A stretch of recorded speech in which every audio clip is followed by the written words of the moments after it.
Hey guys, good morning. তো সকাল সকাল আবারও আসলাম আরেকটা মিনি ব্লগ তোমাদের সাথে শেয়ার করতে। তো আজকের মিনি ব্লগটা আমি এখান থেকে স্টার্ট করলাম। আশা করবো ভালো লাগবে তোমাদের। একটা লাইক কমেন্ট ফলো করে পাশে থেকো। তো যাই হোক, দেখো এদিকে আমি কিন্তু বাসন টাসন আগে প্রথমে আজকে সকাল সকাল মাইজা নিলাম। তারপর ঘরটোর ঝাড়ু দিয়ে এদিকে রান্নাঘর, বড় ঘর সব মুছে নিছি, বারান্দা। আর এদিকে দেখো ওই যে এখন উঠানটা ঝাড়ু দিয়ে পরিষ্কার করে। আর দিকে দেখো ছেলে উঠে পড়ছে আমার সাথে সাথে। তো ওকে পরে সোয়েটার পরাইয়া উঠানে নামাই দিছি, হাঁটাহাঁটি করুক, ও এক জায়গায় কি আর থাকে। তো যাই হোক, দেখো উঠানটা কিন্তু চারিদিকে পরিষ্কার করে ঝাড়ু দিয়েই দিলাম, চকচকা কইরা।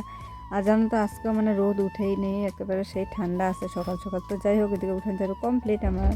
আর আমি দেখো সব কাম শেষ করে কিন্তু আমি স্নান টান করে আইসা বসে এখানে আমার পূজাও কিন্তু দেখো সব রেডি করে আমার হয়ে গেছে। আর এদিকে আমি যখন প্রদীপ ধূপকাঠি দেখা দিতেছি, তো আমার পূজা কমপ্লিটই কিন্তু প্রায়। আর এদিকে দেখো ছেলের কি বদমাইশি। যাই হোক, সকাল সকাল দেখো পূজা হয়ে গেলেও কিন্তু বেশ মনটা খুব ভালোই লাগে। তো যাই হোক, আর দিকে আইসা চাটা খায়া দেখো বিছনা টিছনা কিন্তু এখন গুছাইয়া নিতেছি। বিছনা তো উঠানো কমপ্লিট হয়ে গেছে, তো বেডশিটটা পাইতে নিলাম সুন্দর করে।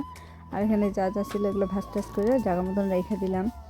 তো বালিশগুলো এখন জায়গা মতন সুন্দর করে গুছিয়ে থুইয়া দিই। সব কামের সাথে কিন্তু ছেলেকেও যত্ন করতে লাগে। আর আমি আমার কিন্তু স্নান টান সব কমপ্লিট করাই দিছি পরিষ্কার কইরা, তেল মাইখা, যেহেতু এখন ঠান্ডার দিন।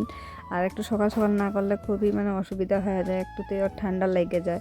তো আমি ওকে পরিষ্কার করে দিছি। আর দেখো ওইদিকে কিন্তু আমার বিছনা উঠানো কমপ্লিট হয়ে গেল। তখন পরিষ্কার করে ঘরটা ঝাড়ু দিয়ে নিই।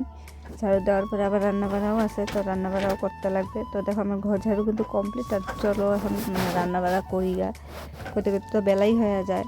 তো দেখো এদিকে আমি ভাবলাম আজকে কী রান্না করব। তো বাঁধাকপি ঘন্ট করব, আর ভাবছি বেগুন আলু দিয়ে ভাজা করব, আর ডাল আর চাটনি করব টমেটোর, বাস এটাই রান্না করব। তো দেখো এদিকে কিন্তু আমার বাঁধাকপি কাটা প্রায় হয়েই গেল। তো এখন রান্নাটা বসানো যাক।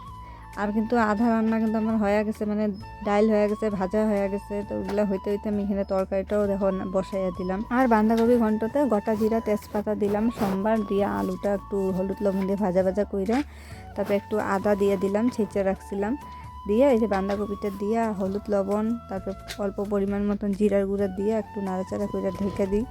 একটু পরেই হয়ে যাবে। তো এখানে দেখো আমার বাঁধাকপি ঘন্ট কিন্তু রেডি। তো গরম মশলা দিয়ে একটু চিনি দিয়ে এখন নামায় নিব বাঁধাকপি ঘন্টটা। আর রান্না কিন্তু আমার প্রায় শেষই। এখন গ্যাস ট্যাস মুছার বাকি আছে। তো দেখো ওইদিকে গ্যাস ট্যাস মুছে কিন্তু আমার কমপ্লিট হয়ে গেছে। ওইদিকে ঘরটার এখন ঝাড়ু দিয়ে নিতেছি, ঘরটা ঝাড়ু দিয়ে ঘরটা মুছে নিব। তো আশা করবো আমার মিনি ব্লগটা তোমাদের খুব ভালো লাগবে। আজকে একটু শর্টই দেখাইলাম, বেশি লং করলাম না। তো একটা লাইক কমেন্ট ফলো করে পাশে থেকেও। নেক্সট ব্লগে আবার দেখা হবে। Tata, bye bye.